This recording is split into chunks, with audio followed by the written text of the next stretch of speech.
Hey guys, and welcome back to Two Girls Trying Not to Quit. And man, we are living up to the name of the podcast recently for the past few weeks.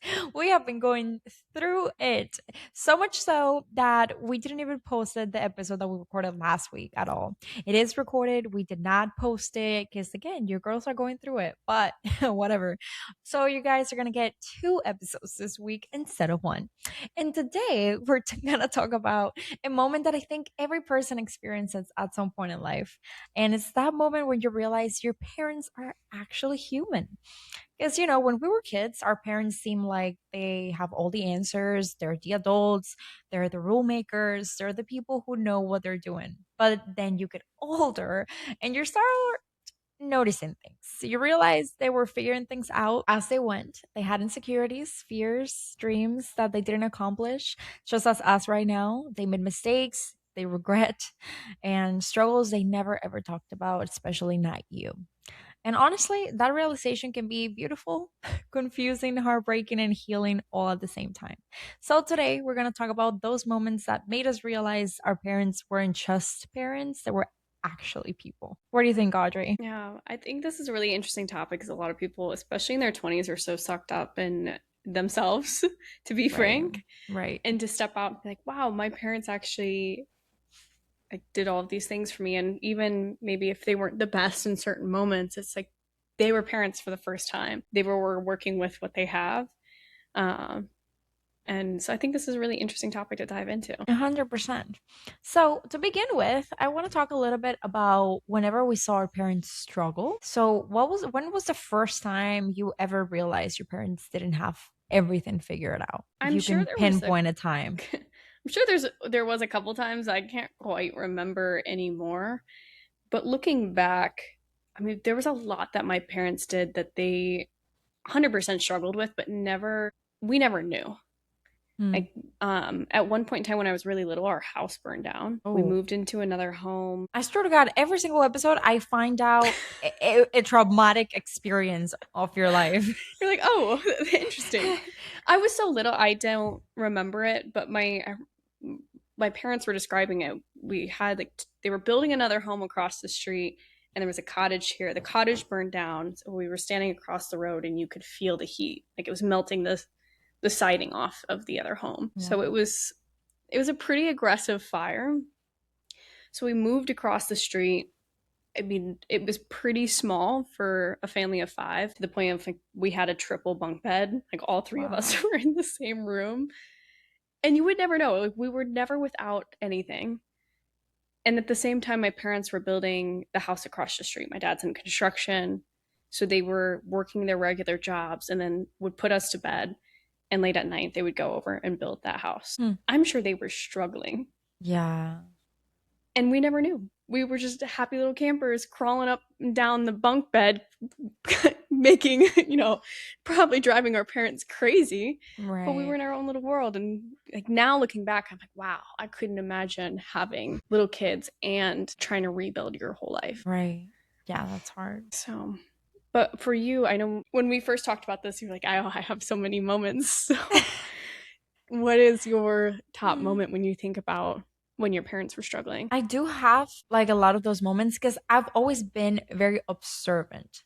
So once I realize something, I start observing more and like getting more details and looking at everything, hearing everything. But when I was little, I was very nosy. I'm not proud, but I have no regrets. So sometimes I will listen to like phone conversations or I would, they would be talking and I would be on the door outside. And I remember one time my mom was talking on the phone with a friend or something. And it was about the time my mom, she had a regular job in Cuba, just as my dad.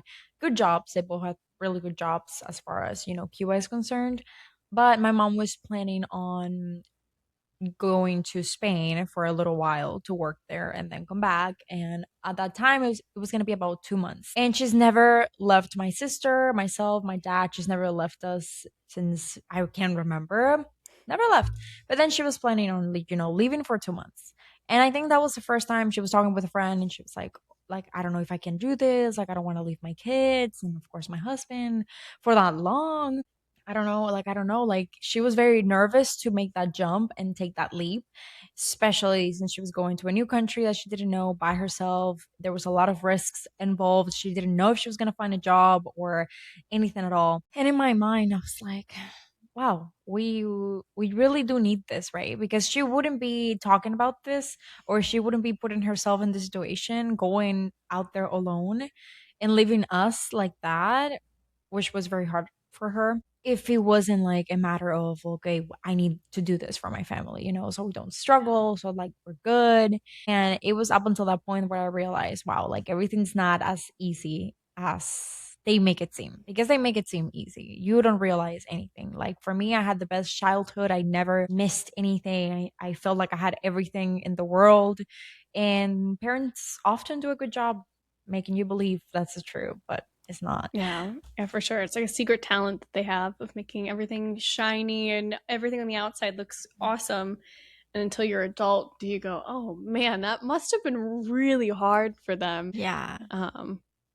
And just because they're young too, I don't know how old were your parents when they had you? My mom was 30, my dad was 35, but they had my sister who's older than me. She was like 20, 22, 23, and he was like 20, 28. Yeah. So imagine if you No, had a 20, kid right now. 26, maybe 26, 27. Yeah. It's like, yeah, like me having a kid. I'm like, absolutely not. I want 3 kids, and it's weird because you tell me, oh, you're gonna have a baby tomorrow. Like we're gonna drop a baby on your lap. You gotta take care of it. I feel ready in a way. Like I'm not scared of it. I feel ready in the sense that I'm not scared of that. Like if I Okay. think of me with the baby tomorrow, everything's fine. Like I have that motherly instinct. Like I'll be fine with the baby right now. Like I Or have it in crash and me. burn with a child. I have it in me, so it doesn't scare me.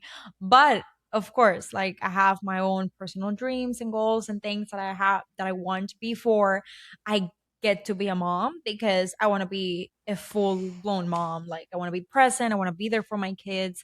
And at that time, of course, you're never going to have everything figured out. Everything's not going to be perfect. I know that I would have to be a little more, stable, especially starting with I need a father for that baby. Small detail.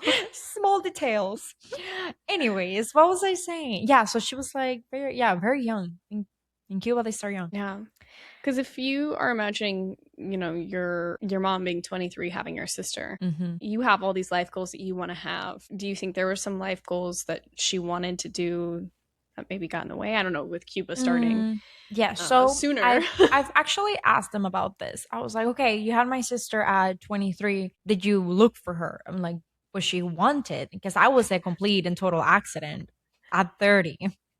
But they told Same. me but they told me no. They told me they were actually looking for my sister. So it was a different time, different country, different rules, different culture, everything. So they were actually looking, because they got married at she got married at 21. My dad was like 26 or 25. I don't know. So they got married really young, and they decided, yeah, let's have a baby. Like in Cuba, it's not really complicated. In Cuba, it's really easy. It's like you can marry, you have a kid, and that's it. So they told me, yes, we were looking for that. And then she had a traumatic experience giving birth to my sister. And she said, never again. But then here I am. Here So, I well, am. never say never. Yeah, about the goals and dreams. I've actually asked my dad. I don't know if I've asked my mom what her goals and dreams were. Again, Cuba is very different. Like you don't get many opportunities to really pursue your goals and dreams because you don't really get the chance to. But still, like I remember the time, oh my god, this gave me I asked my dad this like a year and a half ago, because I was in Cuba with him, and I was actually asking him about so many things, because he got annoyed at me because he was like, "Why are you asking so many questions?" He's not used to that.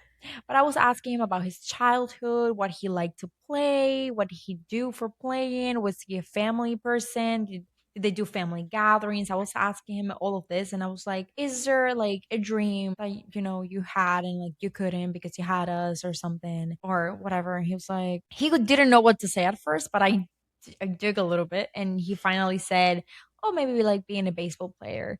So he said that, but it's because he loved baseball and he always played when he was little. But again, so I was like, so is there something that like your life changed when you had us, or like something difficult, something that you struggle with? And his answer actually gave me like so much like peace, because he said, no, he was like, I don't think about life like that.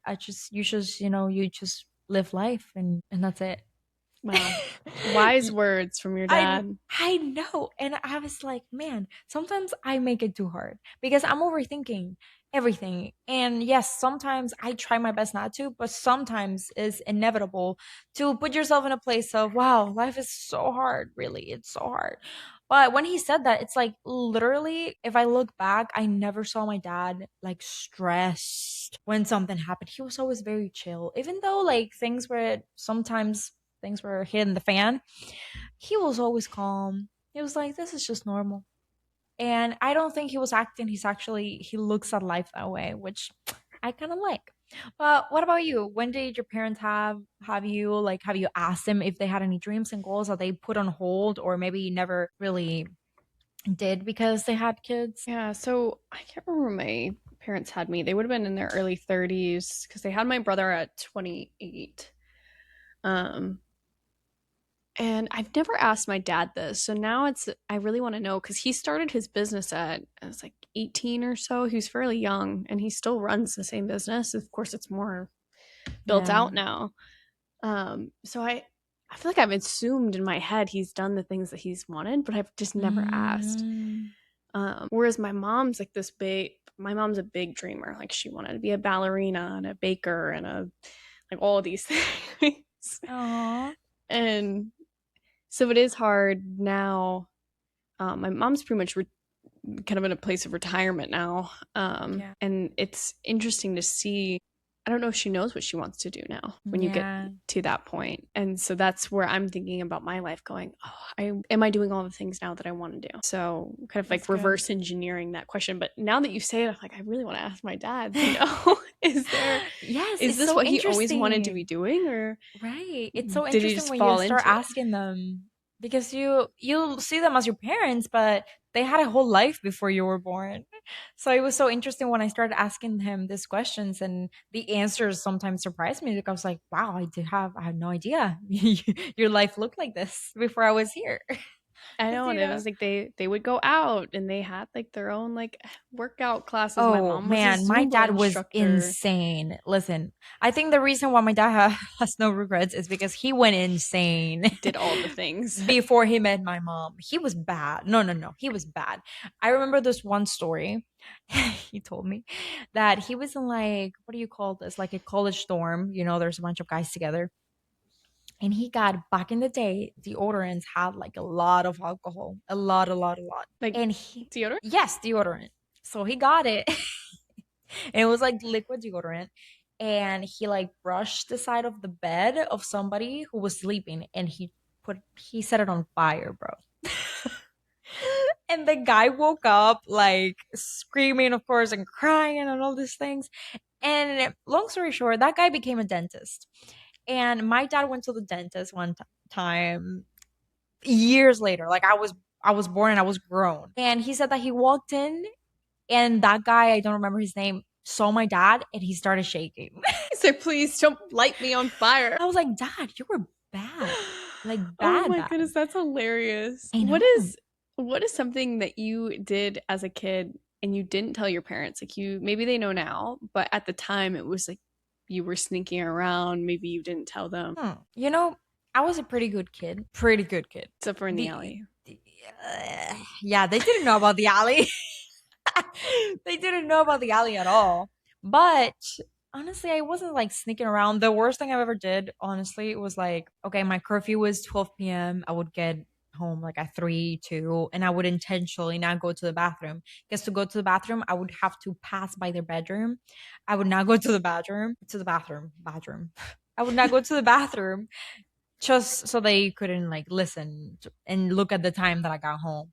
So I would just go through the front of the house and just go to bed. And that was the worst that I did. But I never did anything crazy. Like I was always a very good kid. There was one thing that I again with my dad. Like I would get him on his nerves sometimes. I got in the habit of calling my dad every time that I wanted to leave school because he was the one who picked me up, right? But there was this one time that I would fake like feeling bad. I would literally like start like Itchy throat. no, I would like legit start passing out. And it was all Oh, fake. wow. But I kept it together and like my parents believed me. But there was this one time that I was just like so bored in school. There was nothing happening. The teacher wasn't even like giving class. That we were literally doing nothing. And I called my dad and I was like, "Hey, pick me up." And it was a whole mission because from my you could see the phone that I had to call my dad with. It wasn't like a cell phone. It was like, one of those, I don't know how you call it, phones on the wall. And from my classroom, the teacher could see if I was on the phone. So it was like I went to the bathroom like 3 times just so that I could like sneak and like call my dad real quick. So I called him and I was like, "Hey, please pick me up from school." And he was like, "Wait, what's going on?" I was like, "No, just please pick me up. We're not doing anything. Blah blah blah. Just pick me up." And I hang up. Well, my dad, being the angel that he is, he went and picked me up. And the teacher decided to start giving a class at that time. She had not done anything at all the entire day. It was like 12 p.m., 1 p.m., and she She did was having a rough nothing. day. And she just started giving a class at that time. I think she was pregnant. Anyways, who cares? She started giving a class at that time, and my dad just gets, "Oh my god!" And my dad, I didn't give my dad any context on why he was picking me up. So the teacher asked, "So why so early, Dad? What happened?" And obviously, I imagine he got super nervous and he had to lie. And he had to lie because of me. And I remember I was holding his hand, and it wasn't just me that he had to pick up. He had to pick me up and my friend up, my best friend, because we would always go home. We would go to school together. He would bring us to school and he would take us. So it Yeah. was me and my friend that he was taking from school. And I was like grabbing his hand. I was like, "Dad, let's go. Let's just go." He had to lie. He said, "Oh, because I have a meeting later and I can't pick them up." He's That quick with it. I remember I felt so bad for my dad. I was like, I can't believe I just made my dad lie to my teacher. Who Anyways, knows? Maybe he did have a meeting. that was really the worst thing I did. Like again, I was a really good kid. What about you? Because I've heard some stories about you, girl. Some stories. Why, are you talking to my mom? No, I'm talking to your sister. I'm joking. Oh, T. She does know, so she was my accomplice, of course. Because anything I did, her and I were so close that I wanted someone to know where I was going to be. Of course. Because Because you'll be going to places, yeah, dangerous places. To this day, I still do that. Yeah, I know. I'm not in agreement with this. Now it's just like there's no one to keep me accountable when I come home. But besides the point, I feel like the opportunity wouldn't be presented if it wasn't meant for me. Anyways, my parents were very, very strict growing up. I couldn't leave the house. Had to like check in days before if we wanted to like hang out with a friend. So when it came to guys, it was a no, like complete no. Of course. And it got to a point where even I think this was COVID time, so I was well an adult at that point. Yeah, honestly, And knowing I'm sorry that I interrupted you, but knowing the market out there nowadays, I understand your parents. yeah, they're like, Because don't ain't even nothing try. good. Because ain't nothing good out there. Don't even. Actually, there was two. I'm gonna change my moment now that I'm thinking about it. It came back to me. Okay. I used to house sit. And so I got to be away from my home because I was house sitting for someone else. Mm-hmm. And I had this guy I was talking to at the time, but my parents didn't know I was talking to him. How old were you? I would have been. How old would have I been? I would have been in high school, like late high school. Oh, okay. So like old enough. But my parents were so strict, it was like No. not a thing. So I had invited him over. And given this place was a place that my dad being in construction, he had built, that's how I had the job opportunity. And it snows up in Michigan. So, and there was cameras on the property, but I knew where the cameras were. So I was like, okay, you have to park in this very specific spot if you were going to do this. So he comes, he parks there, he spends the night. And then the next morning, he leaves and I'm like in the kitchen prepping food and I see the tire marks because it snowed. Yeah. And I was like, oh my God, I'm an idiot. And then I didn't know, but maybe after like 10 minutes after he left, my dad shows up And Oh, and I was like, oh, he just missed him. But I was like, okay, maybe it just looks like someone turned around in the parking lot. Well, this dumb guy, what did he's he do? going down the road, pops his tire, and decides to drive back to the house. It doesn't, like, I wasn't on my phone. I'm chatting with my dad, and he pulls into the parking lot. And Oh I'm my just god, like, the way my heart would drop. Oh my god. I'm just like, you idiot, why are you here? Oh my god. And so my dad, being the person that he is, helped him change his tire, so forth, got him on his way, and then was like, so who's this guy and why is he here? Why does he know where you're at? I was like, You "Ugh." say? I just ended up like, I was pretty honest with my parents when they asked. If they When didn't they ask, they asked. didn't If know. they didn't ask, I don't need to say anything. Exactly. So yeah, that was one of the Did times they at least I got freak caught. out? Bro, if your parents were Hispanic, you would not have survived. You would not be here right now. Yeah, luckily that was when I was a little bit older. They know now some other things, but they didn't know what I did when I was like younger. Mm. If they would have known, I probably would have, like, they would have like put a lock on my door or something. I don't know. Yeah, you ain't live in this place, girl. Oh my goodness. Oh my god. Yeah. Okay, let's talk about that weird moment when you start becoming your parents. What's Ooh. something you swore you'd never do that you now do? Oh That my your goodness. parents did? You know I have a white couch, right? Oh You Lord. can kind of see it right here. It's beautiful. Do I know if you have a white couch, girl? I've slept on that white couch countless times. Countless times. Well, your friend, the white couch, it Yes. always has a blanket on it. And my parents would do this growing up. They always covered the couches. And I was like, when I get my own place, I'm not covering the couch.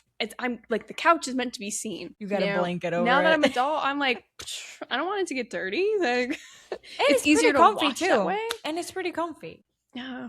So it's something little, but I'm like, it drove me nuts as a kid. I was like, why are we putting these Yeah. ugly blankets on the couch? And we can't even see the couch.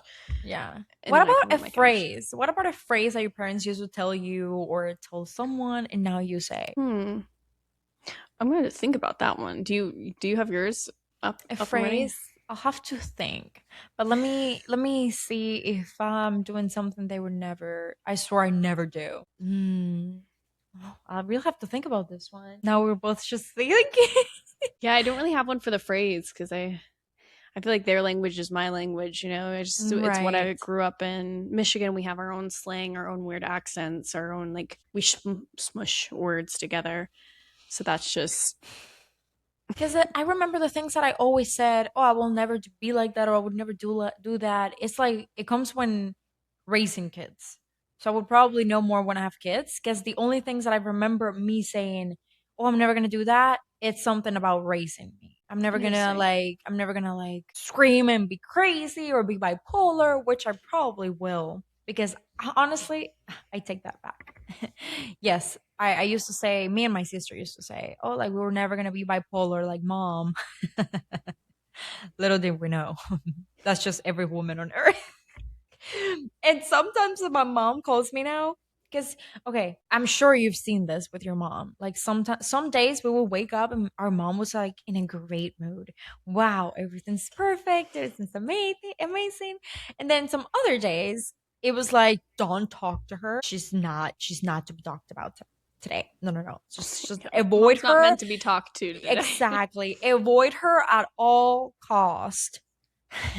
Now I understand. And sometimes now I call my mom and she immediately tells when she should hang up the phone and not talk to me because I'm just not in the mood. That's not it. She's literally asked me two questions and just my way of being, she's like, okay, I'll talk to you later. And then the next day she's like, yeah, you were in a great mood yesterday. And you can understand what I'm talking about, Audrey. And this just it happens. But yeah, 100%. me and my sister swore we would never be like that, and now we're exactly like her, which is unfortunate. It's the world of hormones and women. It is insane. Look at my face. Look at my face. This is hormones. This is hormones right here. Problems we girls have to deal with. We can do a Yeah. 5-hour podcast on this topic. 100%. The interesting piece that you mentioned there, and this is across the board, because the book I'm reading right now, it's called The Courage to Be Disliked. And the section I'm in is talking about how, like, all problems are rooted from interpersonal relationships. And I agree. found it fascinating because it's starting to describe how like each person has their own quote unquote task, like your own thing that you're doing, your own like pariah you're after. And where there becomes like those interpersonal problems is when you're like dipping into someone else's task. Yeah. And I was like, oh, I don't see how that. And then the more I've been thinking about it, the more I'm like, yeah, I could see it. Hmm. Instead of trying to get someone to do something that you think they should be doing, it's just being like, hey, if you need help with that, I'm here to support you. Give them Right. like the tools, and if they come for you to help for help, great. But otherwise, if you like force something onto them, that's where there becomes problems because you're dipping into their task. Yeah. So I found that fascinating. I just read it this week, so Yeah, no, I love that. Thank you for sharing that for sure. Love that input. Really great book. What was the name? called The Courage to Be Disliked. Or should be disliked. I heard of it. It's Yeah, good. so it I'm gonna makes me pick it think up. of a lot of things of my parents where it was like, with studying and jobs and Yeah. career, and for them it's coming out of a place, of course, they just want us to succeed, Yeah. but at the end of the day it's still our task and our choice. Now, this is a really deep topic, and it's about like forgiveness and grace with your parents. Have you become more passionate towards them with age? And is there something specific that you judge them for, or even like hate is a strong word, but resent them maybe in a way when you were younger that you now understand what they acted the way they acted? And have you Yeah. forgiven them for that? Yeah, it's interesting because I'm working with a mindset coach right now, and a lot of our work is working on past experiences and what you haven't let go. Mm. And it was really interesting because last week, before I had my like mental retreat and tucked myself away for the I weekend, know. It looks so good. oh, it was wonderful. But I had a call with them and we dove deep into my past. And I kind of came to this conclusion that most of the things in the direction I've gone in has been because of other people. And of course, that comes from, my parents wanting me to be a doctor, wanting me to Right. succeed. And so I'm now finally in a point of my life where I can choose any direction I want to go in. And it's my choice, my direction. No one else's at this point. And I think I held on to that for a long time of, my parents wanted me to be a doctor and I didn't become a Hmm. doctor, and was kind of lost in school being like, where should I go? Now I have this degree in biology and it's not even something I want to do. All of high school was research and robotics and engineering and all these things, prepping for medical school that I Yeah. didn't even go to. Yeah. Um so I don't think I held full resentment towards it, but I did hold something. And talking about those stories and releasing it on last week really helped. I was like, wow, this is why I'm struggling now, because I have the choice to go out and do anything that I want to do for myself, not for anyone else, not to make anyone else proud, not to make them proud, just to simply find happiness for myself. Right. And it's been intimidating because I've been relying on other Yeah. people for that, Mm-hmm. to feel like I'm successful. Yeah. So, to make I a long love story that. short, I Long don't, story short. or a long story long, I don't Mm-hmm. resent them for it, but I think it's something that I held on to unconsciously. But at the end of the day, I know all the things that my parents have done was just because they wanted me to succeed. They wanted me to be successful and have security. In their generation, it's doctor, lawyer, degree, you know? Right. So they were just thinking the best for me. But now I have to figure out, okay, what is right for me now? So, Tricky things with parents. yeah, I think it's hard because a lot of people, they don't just look back at their past and release things. It's like, yeah, let's tuck it down. It's been Mm-hmm. resolved. But if Deep, it's deep tucked away, it's inside. still there. Yeah. It hasn't been resolved or So you anything. gotta You gotta you move gotta let it past it. go. You gotta move So past it. You gotta let it go. You gotta heal from that. 100%. But at least for you, because you mentioned the word hate there, which is a very strong word.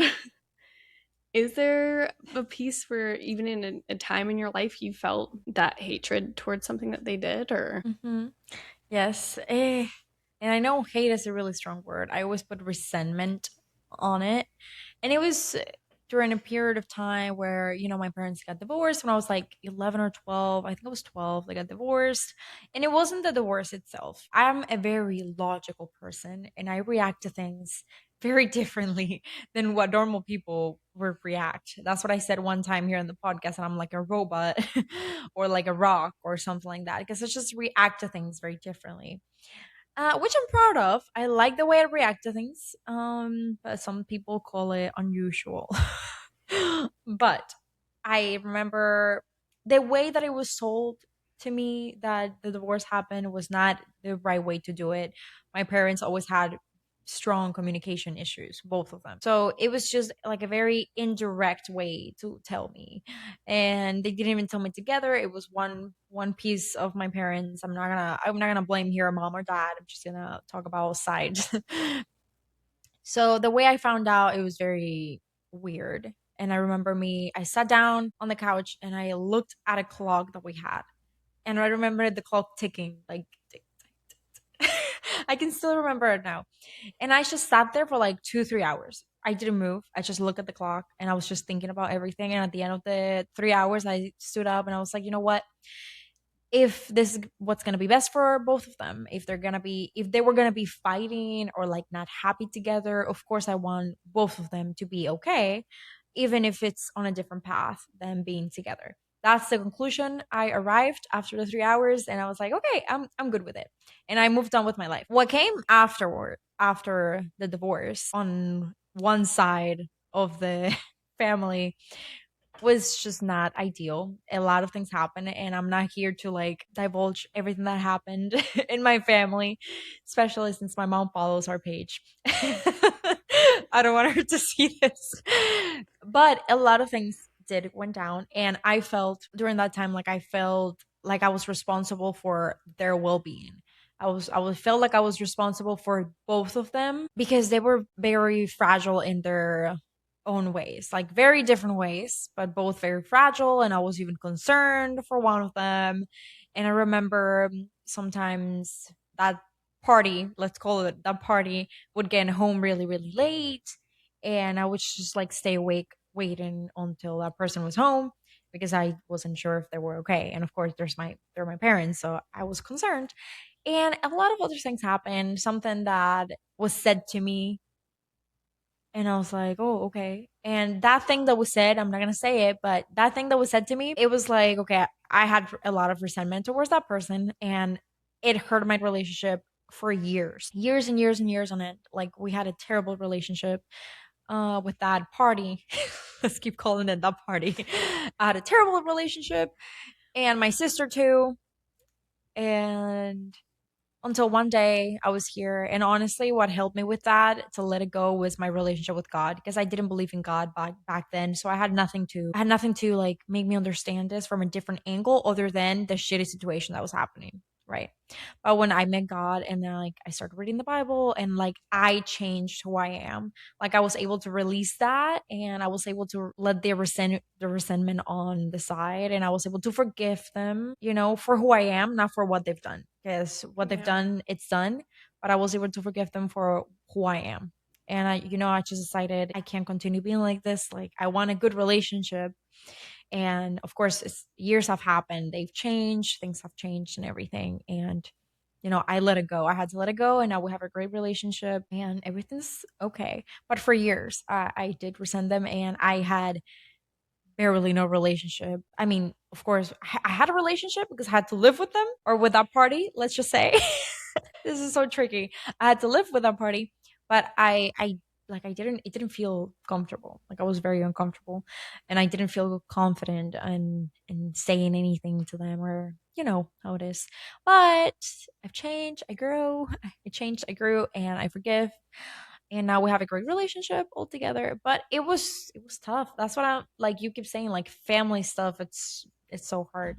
But we're healed, we're good, and everything's okay. You But for a live, you period of time. learn, you Exactly. understand they're just people at the end of the day, and this is their Exactly. first time figuring some stuff out, and Exactly. it's not all going to be perfect. Right. And that is the theme. That's the theme. Like now that I'm older and wiser, do I look back on it and said, "Oh yeah, I 100% understand what they did." I do in a way because I do understand now where they were coming from and why they were acting the way they were acting. I do understand that. And if I put myself in their shoes with the things that they learned, with the life that they led, with they were very different than who I am now as a person. Like I'm way more, like I would consider me way more mature, and like I know way more on how to handle certain situations than they did at my age. Yeah. So I'm not defending how they acted, but I can understand where they were coming from with the things that they had learned up until that point. But you know what? It's okay. I understand them. I let it go. Nobody's perfect, and I have a lot more compassion, and we're more, a good friendship with them at this point. So yeah. Well, I think we covered quite a bit, and the ending is just like we're all people at the end of the day, and Right. when we're young, it's hard to take things in, especially when your like parents are protecting you and wanting to make sure everything is bright and shiny and perfect, and not stress you out because you're a kid. That we really get to appreciate them when they're adults. So I have Yeah. some questions I want to ask my parents after this, and Yeah, it's I'm been glad. it's been wonderful. I So hope this is what people take from this. If you listen to this at all, please just go and ask your parents some questions. Because unfortunately, and this is why I asked my dad, I had a whole like printed document of questions that I asked my dad on this trip. And of course, my I don't see my dad very often. He's in Cuba. But I saw a video where it was like, what if they're gone tomorrow and like you don't know if they ate ice cream when they were kids or what sport they wanted to play. Maybe you know, maybe you don't. But there's certain things that you're never going to know if you don't ask because they've been your parents all of your life, but they weren't your parents all of their life. So ask them questions about who they were, because all the stories that's that you and me beautiful. have, yes, all the stories that you and me have, Audrey, like obviously you're not gonna be like, okay, kid, you're 6. Let me tell you about this time where I got drunk at this party. You're not gonna do that. So ask your parents things and you'll be surprised what their answer. I found out that my mom she doesn't hate animals, but she doesn't like them very much. And I found out that she loved cats when she was little, and she had like a bunch of them, like 8 cats, and she would pick them up from the street, and then my grandma would get upset and then she would throw them away. And yeah, and I was like, wow, I would have never thought you had cats because you hate Wow. animals. Maybe that's where it So came from. She never could keep her animals. maybe that's what I said. I was like, Mom, you're traumatized. This He's is like, all now no making one's gonna take sense them now. away. Yeah, this is all making sense now. But yeah, go out there and have a little more compassion for your parents, a little more understanding. Go and ask them questions. Forgive them if you must. Forget about, the things they did, although I know some ones are deep and they hurt, but nevertheless, they're your parents, and just, every situation is different. And I can speak for everybody, but in my experience, yes, it hurts and sucks. But again, think about if they're gone tomorrow. Wouldn't you want to know if a little more about them, and wouldn't you want to have more moments now, years after whatever happened? It's gone. So yeah. As always, we're just two girls trying not to quit and trying to understand the people who helped make us who we are. So we'll see you guys in the next episode. We love you. Mwah.